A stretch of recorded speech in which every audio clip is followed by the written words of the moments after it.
नेतारं कर्म भूभृतां ज्ञातारं विश्वतत्त्वानां वन्दे तद्गुणे लब्धे वन्दे तद्गुणे लब्धे वन्दे तद्गुणे लब्धे।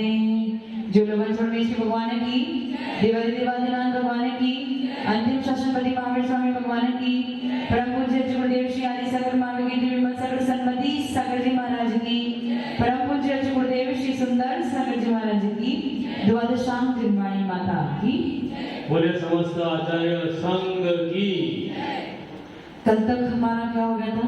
गति, जाति, शरीर, आंगोपांग, बंधन, निर्माण, बंधन, संघात, संस्थान, सहनन, स्पर्श, रस, गंध और वर्ण। इस प्रकार से कितने हो गए थे? 13। इसके आगे क्या है? आनुपूर्वी। आनुपूर्वी का अर्थ क्या होता है? आनुपूर्वी का अर्थ ये होता है जब आपका यहाँ से मरण होता है और दूसरे भाव में जन्म होता है तो उसके बीच में क्या होता है? गमन होता है। यहाँ से आपका मरण हो गया, अगले भाव समझो देव गति का है, तो कहाँ जाना है? ऊपर जाना है, यानी स्वर्गों में जाना है, तो उसके लिए आपको गमन तो। लेकिन शरीर कहाँ छूट गया? यही किसका शरीर छूट गया? मनुष्य वाला शरीर छूट गया। देवों का शरीर कहाँ मिलेगा? ऊपर मिलेगा। बीच में क्या होगा? बीच में आत्मा जाएगी। आत्मा के साथ कौन सा शरीर जाएगा? तेजस और कारमान शरीर जाएगा, क्योंकि मैंने पहले बताया कि तेजस और कारमान शरीर जीव के साथ अनादि काल से है और कब तक रहेंगे? जब सिद्ध गति की प्राप्ति होगी तब जाके वो छूट जाएगा। तो विग्रह गति में अभी आपके पास औदारिक शरीर है, देव गति में आपके पास वैकृत शरीर मिलने वाला है। तो यहाँ पे जब आपका मरण होता है तो आप औदारिक शरीर को यहीं पे छोड़ देते हो। उसके बाद आपकी आत्मा तेजस और कारमान शरीर के साथ में गमन करती है और आगे जाके जब वो ऊपर अपने स्थान पे पहुंच जाएगी तो वहां वो कौन से शरीर को प्राप्त करेगी? वैकृत शरीर को प्राप्त करेगी। तो अब जो बीच में आत्मा यहाँ से वहां गमन करती तो उसका आकार कौन सा होगा? आकार कौन सा होगा? ये आकार को डिसाइड करने वाला आनुपूर्वी कर्म है। आकार को कौन डिसाइड करेगा? आकार को कौन डिसाइड करेगा? आनुपूर्वी कर्म। जैसे आपने मनुष्य भव को छोड़ा और देव भव के लिए गमन कर रहे हो तो आपका आकार कौन सा होगा? पिछले वाला यानी शरीर यहाँ पे छोड़ दिया, लेकिन आपका आकार कौन सा गमन कर रहा है? यही मनुष्य वाला आकार ही गमन करेगा। कौन से नामकरण के उदय की वजह से? आनुपूर्वी। लेकिन यदि आप देव में उत्पन्न होने जा रहे हो और पिछला भाव आपका मनुष्य था, आकार आपका मनुष्य, लेकिन भाव कौन सा प्राप्त करने जा रहे हो? तो कौन सी आनुपूर्वी नामकरण का उदय होगा?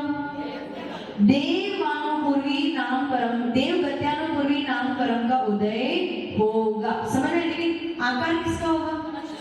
समझ में आ रहा है मैं क्या कह रही हूँ? अपने पास 4 गति के जीव है, मनुष्य, तिर्यंच, देव और नारकी। सबका अपना अपना आकार निर्धारित है, सब अपने अपने स्थान पे अपना अपना आकार लेके बैठे, परंतु उनका वहां जब मरण होता है और अगले भाव के लिए गमन होता है तो शरीर तो यहाँ पे छूट जाता है। केवल आत्मा, तेजस और कारमान शरीर गमन करता है। तो उस समय उस जीव का आकार क्या होगा वो आनुपूर्वी कर्म नामकर्म डिसाइड करता है। तो इसमें जैसे कोई मनुष्य देव बनने जा रहा है तो विग्रह गति में उसके कौन से आनुपूर्वी नामकरण का उदय होगा? देव गत्यानुपूर्वी नामकरण का उदय होगा। कोई देव है और तिर्यंच में उत्पन्न होने जा रहा है, कोई देव है मर गया और तिर्यंच में उत्पन्न होने जा रहा है तो विग्रह गति में उसका कौन से नामकरण का उदय होगा? तिर्यंच गत्यानुपूर्वी। लेकिन आकार किसका होगा? देव का। समझ में आएगा ना? इतना क्लियर है ना? तो ऐसे गत्यानुपूर्वी कितनी है? 4, क्योंकि 4 गति है तो गत्यानुपूर्वी भी। और जिस गति का बंध आपको हो रहा होगा उसी गत्यानुपूर्वी का भी बंध आपको, अभी आपको जिस गति का बंध हो रहा होगा ना उसी गत्यानुपूर्वी का भी बंध हो रहा होगा। अच्छा, गति का उदय कब होता है? जन्म होने के बाद, परंतु गत्यानुपूर्वी का उदय कब होता है? मरण के बाद और जन्म से केवल गमन करते हुए विग्रह गति में, विग्रह गति यानी बीच का जो गमन है मरण के बाद और जन्म से पूर्व, मरण के बाद यानी पहला शरीर छोड़ दिया, जन्म यानी अगला शरीर प्राप्त होने से पूर्व, ये जन्म हो गया, ये मरण हो गया, इस बीच में विग्रह गति है। विग्रह गति यानी गमन करना, मरण और जन्म से बीच में जो गमन करना है, उस विग्रह गति में ही गत्यानुपूर्वी नामकरण का उदय होता है। समझ में आ रहा है? आपको समझ में आ रहा है? कोई प्रश्न पूछना? समझ में आया? संतोष जी, अरसों बाद पधारे हो आप।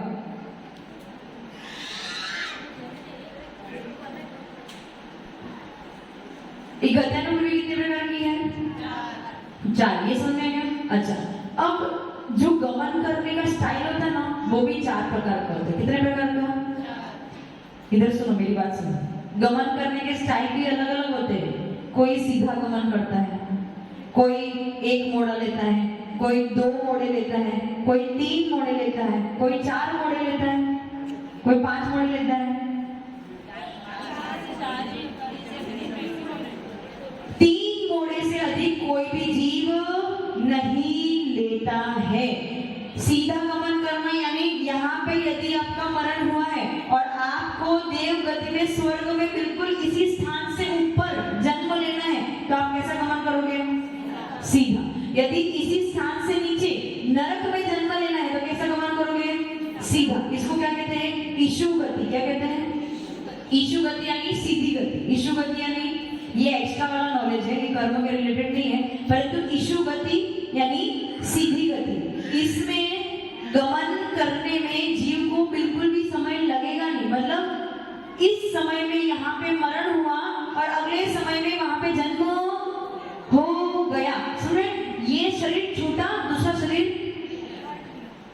समय भेद, जहां पे ईशु गति होती है वहां पे समय भेद, ये शरीर छूटा और ये शरीर, समय भेद बिल्कुल भी नहीं है। समझ में आ रहा है मैं क्या कह रही हूँ? ईशु गति यानी यहाँ पे मरण, वहां पे सीधा जन्म, इसको कहते हैं ईशु गति।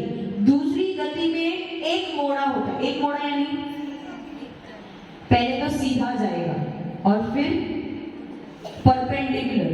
परपेंडिकुलर यानी 90 डिग्री टर्न लेगा, उसको 1 मोड़ा कहते हैं। क्या कहते हैं? नीचे जाना है, नीचे भी जाना है तो सीधा नीचे जाएगा और फिर मोड़ा लेगा। समझ में है ना? पर तिरछा मिर्चा नहीं जाएगा। आप सोचो ऐसा टेढ़ा जाएगा 45 डिग्री पे या फिर 50 डिग्री पे, ऐसा नहीं होता है। सीधा जाएगा फिर 90 डिग्री का मोड़ा लेगा। इसको कहते हैं पाणी मुक्ता गति। क्या कहते हैं? पाणी मुक्ता गति। पाणी मुक्ता गति इसलिए कहते हैं कि जैसे पानी की बूंद है, यदि गिरे तो ऐसे गिर के 1 मोड़ा लेके नीचे गिर जाती है, इसलिए उसको पाणी मुक्त यानी 1 मोड़े वाली गति को पाणी मुक्ता गति कहते हैं। इसमें क्या होता है? जीव यहाँ से मरण किया, एक समय बीच में गमन किया और दूसरे समय में दूसरा शरीर धारण कर लिया, तो बीच में कितना गैप पड़ा? 1 समय का गैप पड़ा। ईशु गति में कोई गैप था ही नहीं। एक पाणी मुक्त गति में बीच में 1 समय का गैप पड़ा, यानी यहाँ पे मरण हुआ, उस जीव की आत्मा ने गमन किया, 1 मोड़ा लिया और जन्म ले लिया, तो उसमें बीच में 1 समय का गैप पड़ेगा। समय क्या होता है? समय क्या होता है? धनपाल जी, हाँ, आपकी रिटायरमेंट को कितना समय बाकी है? 2-3 दिन। लेकिन यहाँ पे जो समय की बात कर रहे हैं वो सबसे छोटी इकाई है जिसकी गिनती आप नहीं कर सकते हो। आप गिनती, क्योंकि असंख्यात समय की एक आवली बनती है, उस आवली को भी आप समझ नहीं सकते हो। ऐसा कोई लोग आचार्य बताते हैं कि इसको ऐसे करने पे एक आवली होती है। एक इतने सी आवली में कितने समय बीत गए? असंख्यात समय बीत गए, जिसकी कोई संख्या एक शब्द बोलने में असंख्यात समय। तो अब आप सोचो किसी का मरण हुआ, किसी का मरण हुआ, यदि वो ईशु गति से जा रहा है तो आप समझ भी नहीं पाए उसका जन्म। आप जब तक जान पाओगे, डॉक्टर को बुलाओगे, वो आपको बताएगा कि इसका मरण हो गया, तब तक तो उसका जन्म। और अगर देव गति में होगा तो बड़ा भी हो गया होगा, शरीर भी धारण कर लिया होगा, पता नहीं भगवान की पूजा करने। अगर जैन धर्मात्मा अच्छा संस्कार वाला होगा तो, नहीं तो भोग भोग में। समझ में आ रहा है मैं क्या कह रही हूँ? समझ में आ रहा है संतोष जी? क्या समझ में आ रहा है? मरण हुआ और ईशु गति से गमन किया तो कब जन्म होगा उसका? तुरंत। यहाँ पे समझ में भी नहीं आएगा जब तक आपको फिक्स होगा कि इसका मरण हो गया है। यदि वो देव गति अथवा नरक गति में उत्पन्न हुआ है तो अंतर मुहूर्त में पर्याप्त होकर खड़ा भी हो जाएगा और चला भी। समझ में आ रहा है ना? यहाँ पे तो टाइम लगता है। मनुष्य और तिरंजों को तो गर्भ में समय लगता है, समोचन जीव को भी इतना समय लगता है, लेकिन देव और नारकी को ज्यादा समय नहीं लगता। समझ में ना? इतना पानी मुक्त गति यानी एक मोड़े वाली गति, कितना समय गैप कितना है? एक समय का बीच में गैप है, ठीक है। अब दूसरी गति है लांगलिका गति। लांगलिका,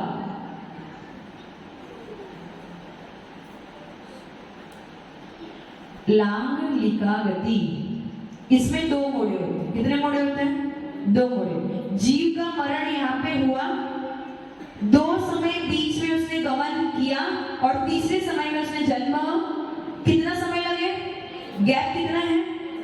एक शरीर को छोड़ा, दूसरे शरीर को धारण किया, उसमें बीच में दो समय लगे। उस दो समय में उसने दो मोड़े ले लिए। इसको क्या कहते हैं? लांगलिका गति।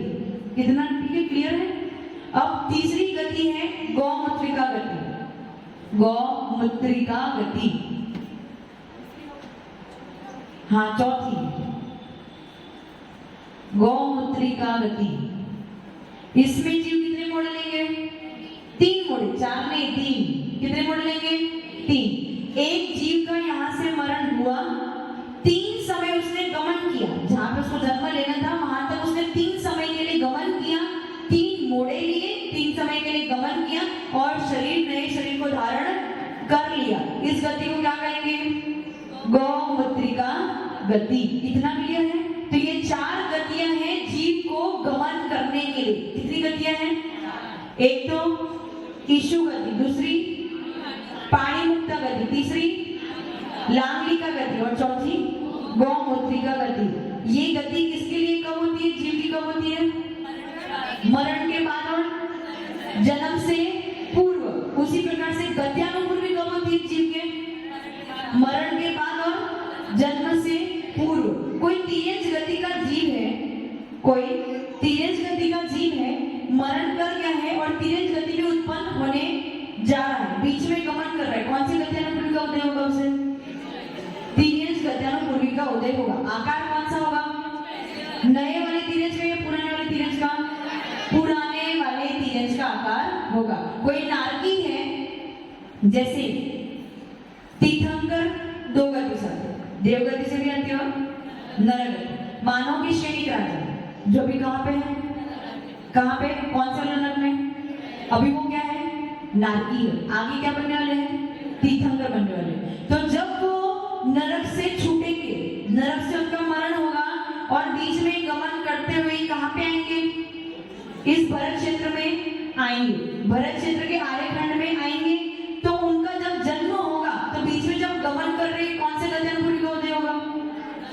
नरक गत्यानुपूर्वी। नरक गत्यानुपूर्वी का नया जन्म जिसका हो रहा है उस गत्यानुपूर्वी का उदय होगा। लेकिन आकार कौन सा होगा? पिछला वाला आकार कौन सा होगा? तो जब वो सैनिक राजा जो अभी नारकी में, मतलब नारकी है, नरक में बैठे हैं, जब उनका मरण होगा और तीर्थंकर के रूप में उनका जन्म होने वाला होगा और जब बीच में गमन कर रहे होंगे तो उनके गत्यानुपूर्वी कौन सा कर्म का उदय होगा? मनुष्य गत्यानुपूर्वी का उदय होगा, क्योंकि वो किसमें उत्पन्न होने जा रहे हैं? मनुष्य में। लेकिन उनका आकार कौन सा होगा? नारकी वाला आकार लेके गमन करेंगे और इस इस पृथ्वी पे जन्म लेंगे। जन्म लेने के बाद आकार कौन सा होगा? अपना। समझ में आ गया? इतना क्लियर है? ये गत्यानुपूर्वी नामकरण का उदय काम कार्य है।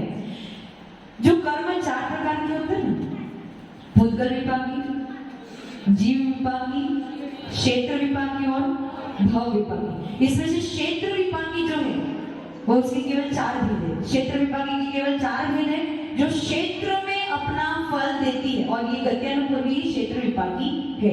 इसके अलावा और कोई भी क्षेत्र विपाकी कर्म नहीं है। 4 भेद बताए थे ना मैंने। भूतगल विपाकी यानी जो भूतगल में अपना फल दे, जीव विपाकी यानी जो जीव में अपना फल दे, भव विपाकी यानी जो भव में अपना फल दे, और क्षेत्र विपाकी यानी जो क्षेत्र में अपना फल दे। तो क्षेत्र विपाकी केवल 4 प्रकार की प्रकृति है। कौन सी? मनुष्य गत्यानुपूर्वी, तिर्यंच गत्यानुपूर्वी, देव गत्यानुपूर्वी और नरक गत्यानुपूर्वी। क्योंकि ये क्षेत्र में अपना फल देती है, गमन करने के लिए अपना फल देती है। समझ में आ गया? किसी को प्रश्न पूछना है? प्रश्न? बहुत अच्छे से समझ में आया। राजू जी बहुत अच्छे से समझ में आया ना? यहाँ पे हाँ हाँ 90 डिग्री। ऐसे तिरछा अपने 45 डिग्री वगैरह कुछ भी नहीं, ओनली 90 डिग्री टर्न ही होते हैं।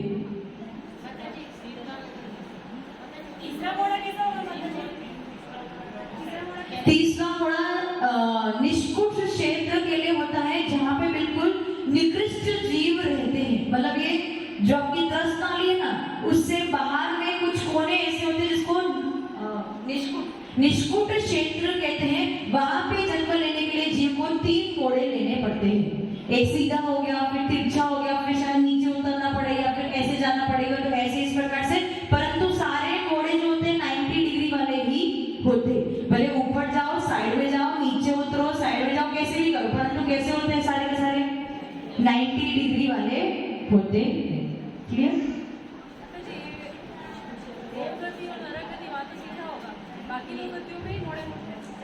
नहीं, देवगति में भी यदि आप देखो, देवगति में आपको यदि सीधा उत्पन्न होना है तो सीधे जाओगे, लेकिन देवगति में आपने मरण यहाँ पे किया, लेकिन आपको उत्पन्न होना है उस तरफ, तो फिर पहले सीधा फिर मोड़ा, उस तरफ का मोड़ा। समझ में? देवगति में मतलब यहाँ पे मरण हो गया, मनुष्य गति से आपका मरण हो गया, और आपको उत्पन्न होना है उस तरफ मतलब ऊपर की तरफ, उस तरफ। तो सीधा ऐसे भी जा सकता था ना, ऐसे नहीं जाता। पहले कैसे जाओगे? सीधा, और फिर मोड़ा लो उस तरफ, मतलब जिस तरफ उत्पन्न होना है उस तरफ। डायरेक्शन जिस तरफ उत्पन्न होना है उस तरफ। देवगति में तो उत्पन्न होना ही है, तो फाइनल है, लेकिन जिस तरफ, जिस विमान में, जरूरी नहीं है ना कि आप ऋजु विमान में उत्पन्न। इसके ऊपर क्या है? इसके एग्जैक्ट ऊपर ऋजु विमान है। ये जो आपको ब्लू दिख रहा है ना, वो एक्चुअली क्या है? ऋजु विमान है, कोई आकाश नहीं है, स्काई नहीं है, वो ऋजु विमान है। वो ऋजु विमान में यदि किसी स्थान पे बिल्कुल ऊपर उत्पन्न होना है तो ही आप सीधी गति से गमन यानी इशु गति से गमन करोगे, लेकिन अन्य कोई विमान में, साइड के विमान में उत्पन्न होना है तो फिर क्या करना पड़ेगा? पहले सीधा और फिर मोड़। क्लियर? इसको कहते हैं विग्रह गति। जो 3 गति है ना, पानी मुक्ता, लांगलिका और गोमूत्रिका, इसको विग्रह गति कहते हैं, और इशु गति को अविग्रह गति कहते हैं। क्योंकि विग्रह यानी मोड़ा नहीं है, इसलिए वो अविग्रह है। अ यानी नहीं, विग्रह यानी मोड़ा। इशु गति में किसी प्रकार का मोड़ा नहीं, बाकी 3 में मोड़े हैं। पहली गति में, इशु गति में समय का गैप नहीं है, यहाँ पे मरण और वहां पे जन्म। दूसरी पानी मुक्त गति में एक मोड़ा और बीच में एक गैप, दूसरे समय में उसका जन्म हो जाएगा। दूसरा विग्रह गति कौन सा है? लांगलिका गति। कितने मोड़े हैं उसमें? गैप कितना पड़ेगा? 2 समय का। तीसरे समय में उसका जन्म हो जाएगा।